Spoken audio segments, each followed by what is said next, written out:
पाकिस्तान भर से दिल्लू बरादरी के मुअज़्ज़ज़ीन का इजलास मुनक्कद हुआ, जिसकी सरबराही सरपरस्त आला दिल्लू बरादरी महर अफजल दिल्लू ने की,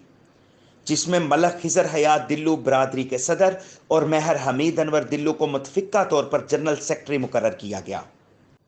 इस मौका पर नौ मुंतखब सदर मलक खिजर हयात दिल्लू और जनरल सेक्रेटरी महर हमीद अनवर दिल्लू ने बरादरी के मुअज़्ज़ज़ीन से खिताब करते हुए कहा कि हम अपनी दिल्लू बरादरी के बेहद मशकूर हैं, जिन्होंने हम पर एतमाद करते हुए बहुत बड़ी जिम्मेदारी से हमें नवाजा। हम अपने बड़ों के नक्शे कदम पर चलते हुए अपनी बरादरी को पाकिस्तान भर में यकजा करते हुए इनको दरपेश मसाइल के हल के लिए अपने तमाम तर वसाइल बुरे कार लाएंगे।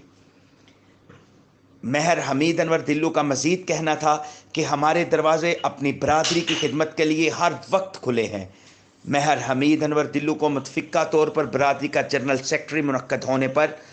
पाकिस्तान भर से सियासी और समाजी सहाफ़ती शख्सियात की तरफ से मुबारकबाद का सिलसिला जारी।